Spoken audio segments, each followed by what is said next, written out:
영상을 청취해주시는 여러분 감사합니다. 방금 구독자 200명을 돌파한 마이크 윤선교사입니다. 제가 오늘 준비한 영상은 감사 인사하고 또 제 신앙 여정을 간단하게 소개하는 내용으로 준비를 해보았습니다. 일단 처음에는 제가 미국으로 오면서 그 선교지를 다 다닐 수 없잖아요. 미국도 사실 굉장히 넓고요. 그러다 보니까 이전에 했던 말씀이나 설교 또 이제 앞으로 갈 방향들에 대해서 좀 자료를 모아야 되겠다, 준비를 해놔야 되겠다라는 생각이 들어서 한 2년 전부터 조금씩 유튜브를 해봤습니다. 근데 제가 기술이 그렇게 좋지는 않았기 때문에 뭐 핸드폰으로 찍어서 했고, 그 다음에 뭐 간단하게 아이무비 프로그램으로 제목 정도 넣어서 올리고 그렇게 했던 수준이었습니다. 뭐 근래에 이제 카메라도 좀 바꾸고 마이크도 사고 이렇게 하면서 좀 나아진 것 같긴 한데, 또 아무래도 이제 코로나 사건 이후로 많이 돌아다니지 못하고 공중 집회가 많이 취소가 되면서 또 많은 시간을 좀 투자했던 것 같습니다. 그래서 이제 구독자분들을 좀 이렇게 정리를 해보면, 교과 공부, 성경 공부 때문에 들어오셨던 분들이 초반에 꽤 많으셨던 것 같고요.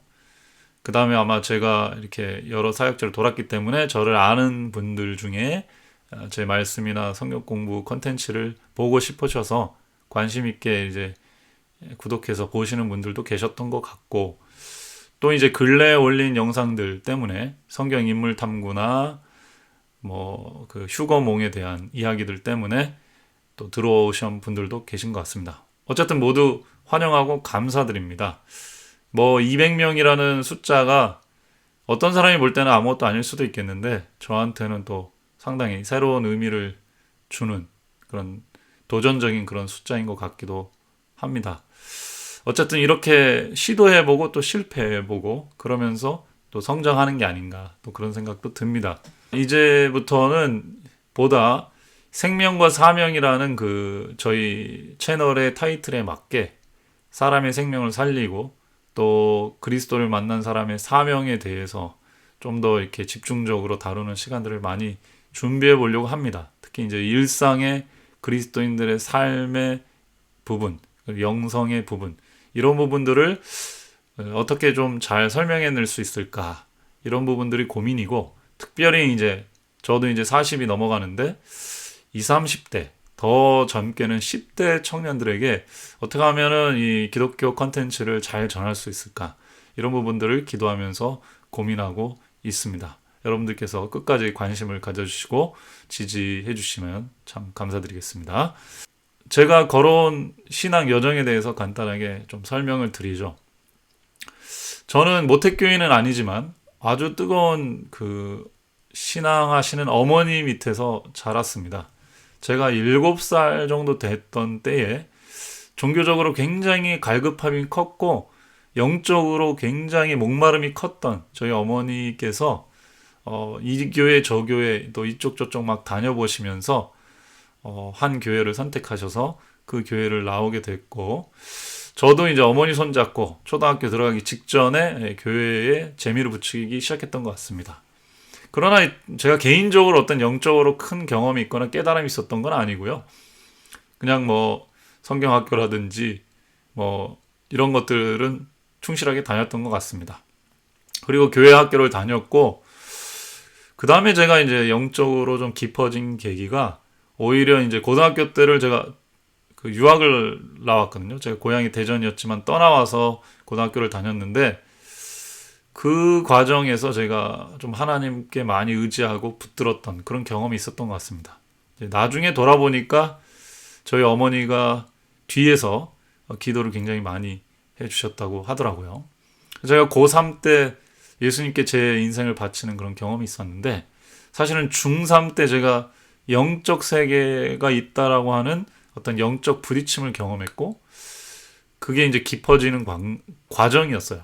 근데 이제 고3 때 제가 하루는 제가 깊은 죄인이라는 것을 자각하게 되고 그 죄책감에 억눌려서 있다가, 그걸 해결하지 않으면 제가 살 수 없겠다 싶어서 비 오는 날 산에 들어가서 기도하던 중에, 환상이라고 하면 환상이고 뭐 이상이라고 하면 이상인데 꿈은 아니었던 것 같고요. 예수님이 십자가에 달린 모습을 보여주시면서 내가 이미 2000년 전에 너의 그 죄의 문제를 해결해 줬다. 이제 걱정하지 않아도 된다. 이제 너는 빛 가운데 걸어가라. 이제 빛 가운데 걸어가라. 이런 얘기를 저의 마음속에 확신의 음성으로 심어주셨습니다. 저는 이제 그때 제가 거듭났다. 하나님의 자녀가 되었다. 영을 받았다. 이런 확신을 갖게 되었죠. 그 뒤로 제가 기도하는 것도 잘 응답되고 만나는 사람마다 영적으로 저를 각성시켜주고 업리프트 시켜주시는 그런 분들이었던 것 같습니다. 그래서 제가 신학을 하고 하나님의 사역자가 돼야 되겠다 그런 결심을 하게 된 것 같아요. 근데 이제 신학을 공부하면서는 사실 굉장히 좀 어려웠습니다. 혼란스러운 부분도 있었고요. 물론 이제 제가 나이가 들고 다시 복학해서 신학을 할 때는 좀 다르더라고요. 신학이 필요했구나 이런 생각도 하게 됐습니다. 그래서 나중에는 제가 더 본질적인 문제라고 해야 될까요? 물론 이제 이론적인 부분에서 공부하고 싶어서 종교학까지 제가 공부를 시간과 노력을 좀 들여서 공부를 했던 것으로 생각이 됩니다. 어쨌든 사역자가 되기 위해서 신학의 길을 걸었는데 우리 때 자네 정말 그 길을 가려나 이 책 굉장히 유명했었거든요. 정말 그 책을 읽으면서 도전도 많이 되고 또 그러면서 걱정도 많이 됐습니다. 이게 정말 쉬운 길이 아니구나.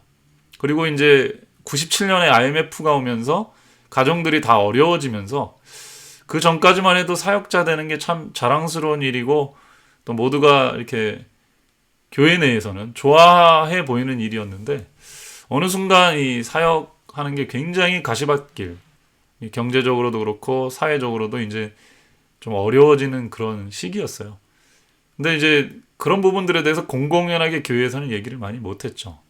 그러면서 제가 믿음이 떨어진 걸 수도 있겠지만 신학을 졸업하고 난 이후에 그러한 교회들의 모습이 내가 예상한 바가 아니겠구나라는 생각에 저는 고민을 하다가 이 선교 쪽으로 생각을 돌렸던 것 같아요. 그래서 한 5년 정도 일선교회에서 목회 쪽을 지원하기보다는 대학생 선교단체 간사로 활동을 많이 했습니다. 그때가 어떤 의미에서는 제 인생에서 가장 참 밝고 행복했던 시간이 아닌가 이런 생각도 듭니다. 물론 이제 과거는 항상 그렇게 미화가 되긴 하지만 그 뒤로 제가 이제 중국이나 중동을 선교지로 돌아다녔는데요. 거기서도 사실 좋았습니다. 하나님의 은혜와 축복 또 여러 가지 영적 경험들도 많이 했지만 동시에 제가 얼마나 준비가 되지 않았고 또 제 속에 아직도 여러 가지 인간적인 면들이 많이 있었다라는 거 그런 것들을 많이 깨닫게 되는 그런 시간들이기도 했습니다. 그렇지만 지나고 보니까 또 제가 특히 중동 같은 데서 보냈던 기간들은 제가 성경에 대한 이해나 또 중동 사람들에 대한 그런 문화적인 체험 이런 것들을 이제 갖게 돼서 이후에 이제 말씀 사역을 하는 데는 상당히 도움이 됐던 것으로 생각이 됩니다. 지금도 성경 공부를 가르치거나 설교를 할 때 그 중동의 세계관이나 배경을 제가 설명하면서 참 그때 몇 년을 중동에서 선교사로 보낸 걸 너무 잘했다 이런 생각을 합니다. 중동 또 어디 난민 어느 지역에 있는 선교사들하고 교류를 하고 있는데 저에게는 개인적으로 굉장히 큰 축복이고 제 영적 부담입니다. 특히 시리아 난민들을 돕는 사역 그들이 육적으로만 도움을 받을 게 아니라 영적으로도 참 구원을 받을 수 있도록 이렇게 인도하는 그런 사역들은 굉장히 크고 앞으로 우리 이제 20대, 10대 우리 주님의 종들이 이 전 세계 난민 사역을 책임져야 되지 않나 이런 생각과 그런 영적 부담을 갖고 있습니다. 제가 지나오면서 순수하게 하나님만 바라보던 시절에는 정말 영적으로 뜨거웠던 것 같고 힘이 있었던 것 같고 또 지나오면서 주변의 상황에 대해서 바라보게 되고 핑계를 대던 때 불평을 하던 때에는 상당히 인간적으로 굉장히 힘든 시절들이 있었던 것 같습니다. 지나고 보니까 하나님께서 모두를 다 경험하게 하신 것이 아닌가 이런 생각이 듭니다. 요즘에 제가 붙들고 사는 말씀을 마지막으로 소개해드리고 제가 오늘의 시간을 정리하도록 하겠습니다. 시편 37편의 말씀인데요. 제가 불만 불평이 많을 때에 저에게 큰 힘이 되고 또 저를 어떻게 보면 깨워준 그런 말씀입니다. 시편 37편 1절부터 읽겠습니다. 악을 행하는 자들 때문에 불평하지 말며 불의를 행하는 자들을 시기하지 말지어다. 그들은 풀과 같이 속히 배임을 당할 것이며 푸른 채소같이 쇠잔할 것이미로다. 여호와를 의뢰하고 선을 행하라. 땅에 머무르는 동안 그의 성실을 먹을거리로 삼을지어다. 네, 내용을 정리하면 불만 불평하지 마라. 죄인들이 성공한다고, 정의롭지 않은 사람들이 잘 나가는 것 같다고 배 아파하지 말고 너는 신념을 가지고 신앙을 가지고 하나님의 성실하심을 음식 삼아 매일매일 조금씩 그것으로 버티면서 선을 행하고 네가 가진 신념에 대해서 옳다고 생각하는 바를 실천하라는 거죠. 4절입니다. 또 여호와를 기뻐하라. 그가 내 마음의 소원을 내게 이루어 주시리로다. 내 길을 여호와께 맡기라. 그를 의지하면 그가 이루시고 내 의를 빛같이 나타내시며 내 공의를 정오의 빛같이 하시리로다. 여호와 앞에 잠잠하고 참아 기다리라. 자기 길이 형통하며 악한 꾀를 이루는 자 때문에 불평하지 말지어다. 분을 그치고 노를 버리며 불평하지 말라. 오히려 악을 만들 뿐이라. 분노, 질투, 시기 이런 거 하지 말라는 거죠. 신자들에게 좋은 태도가 아니라는 것입니다. 그것은 오히려 결과를 안 좋게 하는 방향이다. 진실로 악을 행하는 자들은 끊어질 것이나 여호와를 소망하는 자들은 땅을 차지하리로다. 저 이 말이 참 위로가 됐어요. 결국은 이 땅을 하나님께서 우리에게 주실 것이다.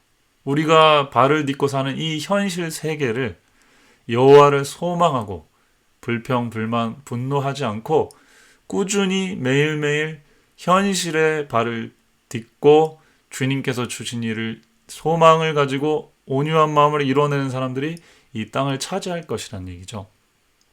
잠시 후에는 악인이 없어지리니 내가 그곳을 자세히 살필지라도 없으리로다. 그러나 온유한 자들이 땅을 차지하며 풍성한 화평으로 즐거워하리로다. 하나님께서 왜 세상에 이렇게 부조리가 많은가, 불만이 많은가, 그렇게 불평하도록 우리에게 그런 어려움을 허락하신 게 아니라는 것이죠. 그럼에도 불구하고 꾸준히 하나님에 대한 신앙을 가지고 무엇이 옳다고 하는 그런 신념을 붙들고 그 신앙을 붙들었고 그 신앙을 봤으면 그 방향으로 꾸준히 내가 거한 땅에서 성실하게 일하고 그 일을 추구하라는 것이죠. 그것이 저희에게 온유한 성품을 길러주기 위해서 하나님께서 저희에게 허락한 이 땅에서의 어떤 품성의 연단의 과정이라는 것 같습니다. 그런 하나님을 믿고 우리가 온유하고 성실하게 나간다면 하나님께서 이 땅을 그러한 사람들에게 주실 것이다. 이게 얼마나 큰 소망이 된지 모르겠어요. 이 소망이 여러분들에게도 큰 위안과 소망이 되었으면 좋겠습니다. 오늘 제가 준비한 영상은 여기까지고요. 앞으로 더 지적으로 영적으로 여러분들에게 유익을 끼치는 영상을 만들어 보답하도록 하겠습니다. 여러분 감사합니다. 행복하세요.